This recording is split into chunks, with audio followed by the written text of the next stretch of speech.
Welcome to this edition of That's What's Up Chicago. I'm your host, Juwan Bold, and we got a hot topic for you today. Today's topic is manufactured beauty versus natural beauty. And we have a panel with us today. We have Nas, Kish K, and Eddie with us. Say what's up, everybody. What up, people? Hey, what's up, everybody? Hey, Chicago. So this is a topic that everybody, got the men and women divided right now. BBLs. How do you feel about BBLs? Eddie, could you give us your opinion on your opinion on BBLs? Man, to each his own. If that's what they want to do to themselves, then they go ahead and, do what they do. But it's not something that I'll be searching for or looking for it's not really attractive to me. You can tell it's phony. So if you just like phony shit, then yeah, you like that. What about you, Kish? I think every person does it for their own reasons, and those reasons didn't start just out of anywhere.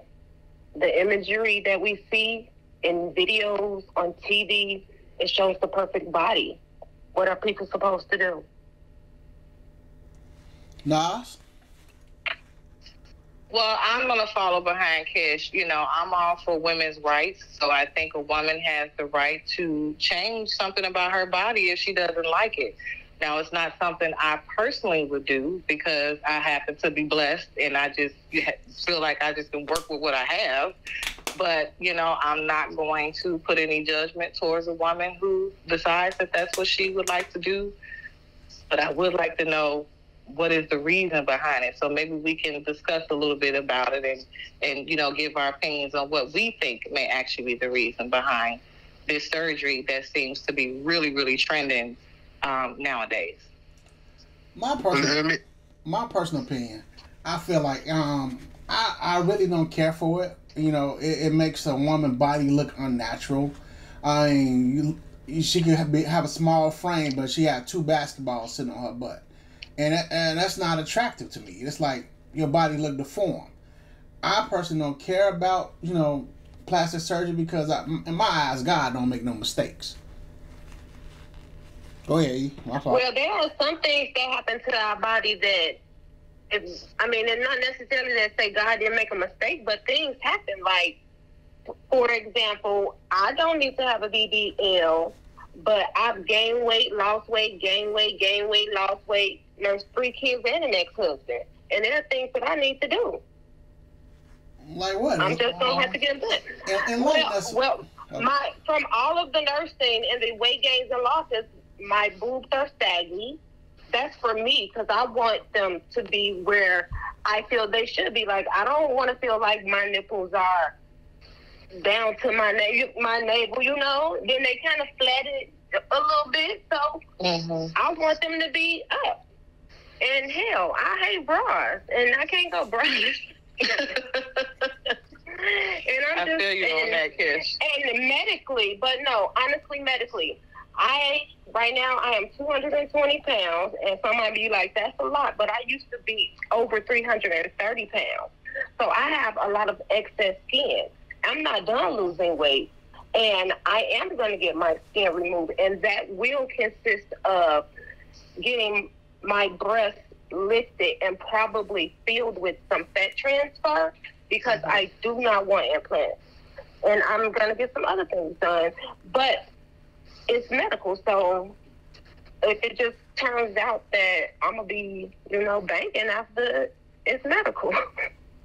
Now, getting excess skin removed and stuff like that, that's understandable. It's that's a medical issue. That's understandable. But when you purposely go and get things put inside you, to enhance the size or something, it can happen with that procedure too, because when you're they're not just gonna take the skin off. So I'm gonna be very honest with you. It's gonna be a boob lift. I'm gonna get my thighs done, and I'm getting a tummy tuck. So they're removing that. They're just not removing it. They are gonna snatch me, So, But there are some women that choose to get breast implants because I mean, it's just not there, especially after babies and nursing and weight loss. It would be the same like with men. Like if your pectoral muscles rise and fall and probably don't pump back up, very muscular. It'd be the same thing. But you guys can lift weights and whatever. Our breasts just don't move like that. But you ain't nursed around about 12 years now. That don't mean they gonna pump up. Okay. I could be a wet nurse. You don't know. Well, you know what? I want to throw a little couple of facts out there, right? Because I did some research on this topic. So BBLs are considered one of the riskiest cosmetic procedures with the mortality rates of 1 in 3,000 patients. And this is from a medical report in 2017. So we know that these numbers are probably much higher now. But between 2015 to 2019, BBLs increased by 90%. And the procedure itself involves a fat being transferred from one part of the body to the butt. The fat is then processed, prepped, then re-injected into the bottom with approximately 3 to 5 incisions, which are then closed by sutures. So this is a very, very dangerous surgery. And hopefully, I'm hoping that the women, like I said, I'm all for women's rights. I just hope that they are researching the doctors, that they're researching and they're having any type of medical examinations that they need to do before they actually have the surgery, and not just going to other countries because it's cheaper, where, you know, the mortality rate might be higher. Let me say this. Now, four of us on this call right now, and how many of us know somebody that got surgery that didn't go too well? Either they got real sick, they had a hard recovery, or even just passed away. For sure. I know I do. I know a few. Right. Yeah. Yeah, I know one What person. about you, G? No, one person that passed away, they went down to Colombia and had a procedure done, and their family, it was one of our church members, and their family had gone through a hard time bringing their body back to America. Okay, what about you, Kish? You know anybody that had any complications with those surgeries?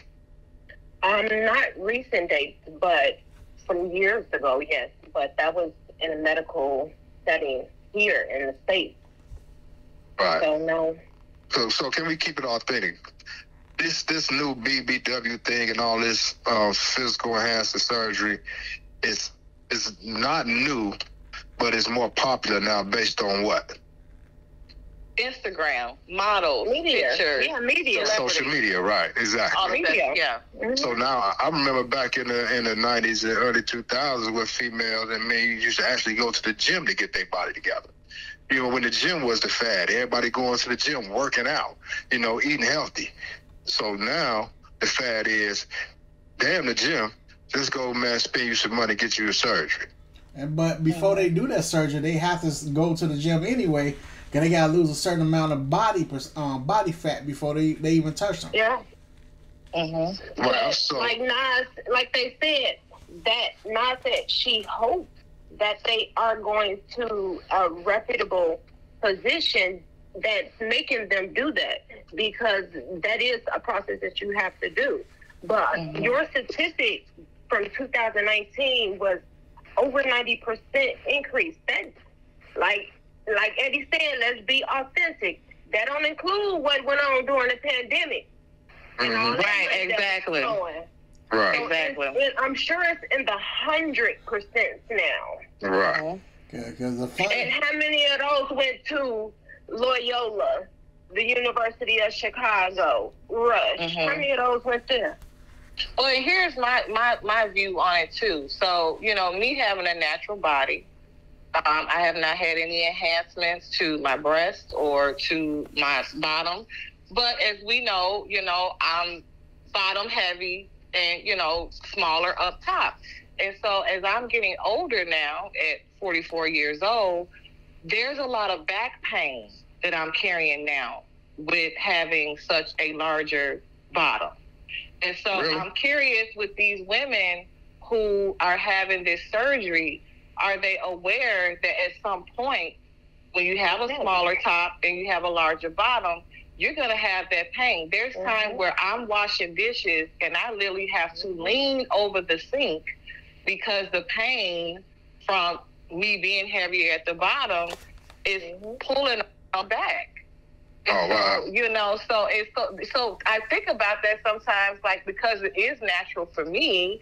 And as we see, I think I've seen some women who've had BBLs and it fits them. It looks good. It's not overdone. It matches, their bodies. And then we see people like Little Kim, who comes out and it's just looking horrible. But I do think for those people that I'm sorry, go ahead. No, go ahead. Go ahead, Kish. I just wanted to put that out there that, again, part of them doing their research is I'm hoping that they understand from a woman with a natural larger body. I don't think that's part of the research. I don't think, because I can't remember what it was I was watching, and it was that situation where she was a small frame person already, and then they gave her a butt. And I'm like, it's really not all it's cracked up to be all this, like it is, but not all the time because it's heavy. It's heavy, and I wouldn't say I'm necessarily not top heavy, but I'm not heavy either. But I still have that same thing. And sometimes, like they say, junk in the trunk, it feels like you really bagging a load. Sometimes it depends on what's going on with your body, how tight. Dragging a wagon, huh? Yeah, and then they go from nothing to it. That's breaking down their spine. Like, we gradually go into the the transition. But we have to understand, too, that even with that stuff, you adding on to it, but your muscles don't have the strength in it to hold it up. You have to exercise. You have to exercise. You can go get all this stuff and still have, physical complications because you just laying on your ass. If it's about, being healthy, then you have to do the health. You can't skip the healthy shit to just have a nice body. And then you start having all these back pains and muscle pains because you done got all this stuff added to you. You know what I mean? And then, at the end of the day, the motivation for this trend, that's the thing. The motivation for this trend, like, I don't knock what people do. Do what you do, but to see so many women going to do it at this time based on influence that was established by who? Who established this stand for beauty? Going back to factors contributed to that. I'm gonna go back to Lil' Kim for example. Now, whoever in her camp, her friends or her family, they didn't give a fuck about her. Plain and simple, because no in hell she should be looking anything like what she's looking. She's looking like the leprechaun. And she went from. But we can't blame her family and friends because it was her decision, her money. Who we should be blaming is the doctors. And let's just back it up. And what is it? A duty to care. They take an oath of care, and how is that? What they did to Michael Jackson and his nose? How are continued surgeries okay medically? And Kim was beautiful. Yes, she was. Since we're talking about natural beauty, Little Kim was beautiful. And when I look back at the pictures of her from the 90s, it's like, what did she see in the mirror? Because when I look at her, she was beautiful. She was gorgeous. What I see now is not beautiful. A monster. Not at all. But they comparing her to somebody else. So she already in a relationship with a man who's married to someone who gonna pass the paper bag test. So who knows what she was going through? Okay, so already. Do you think that this race to the cosmetic surgeon is rooted in some type of self-hate? No, I don't think or it's some type of anxiety, depression, or something that causes them to feel like that they're not good the way they are. Now, what y'all talked about earlier, what you having back pains and stuff like that, I know females that have breast reductions because the breast is, hurt their back. So I understand medical issues. I don't knock that. If you have to, it's hurting you, go get it done. But when you sitting there and you nice. You might got a little fat that the gym could tackle, a diet could fix. But instead of, going that way, you going to run to the plastic surgeon, get the fat sucked out and stuck somewhere else based on what? There has to be some type, what's the emotional foundation for that? I don't think right now it's directly attached to an emotional foundation or an emotional instability. Maybe with some people, but like you said, it's a trend, it's a fad. When you have groups of women or young girls going together to get these things done, when we think back, this always been happening in Beverly Hills with white women. They would have Botox parties, they all would go get their noses done and this and that. But this is next week's topic probably. We live in such a sex-fueled environment, world, universe, that everything is based on sex. How many people have opened up sex industry jobs or pages or websites and things like that after they've done that? Or they open them up and then go and get it. It's all sex, money driven. Yeah, but pussy been selling before the plastic surgery. You're right. But you don't need all that to sex appeal. You don't even need all that to have sex appeal. No, you don't. But that's right the thing. Now you have internet, so you got billions of people now. So because of access to you who put this, that could be mental still, but it's most definitely no mental. Group of 10 people going down there and all 10 people have mental problems. But going back, it's not necessarily a mental problem. It's just that you allow yourself to be influenced, so easily influenced by the social media and the people around you. So it's like everybody doing the exact same thing. There's no one that's original. There's no one that said, "No, I don't need to do that. I'm cool." So everybody just whatever the social media talking about, everybody runs to that and do it, even if it's costing you your life and putting your life in jeopardy. Well, that goes back to what you said about self-hate or self-esteem. Some women they get the BBLs done, they get the breast done, and that's like a esteem booster for them. They feel like they a whole different person. That brings out the sexiness in them. Okay, yeah, that's how they feel. Well, you're right.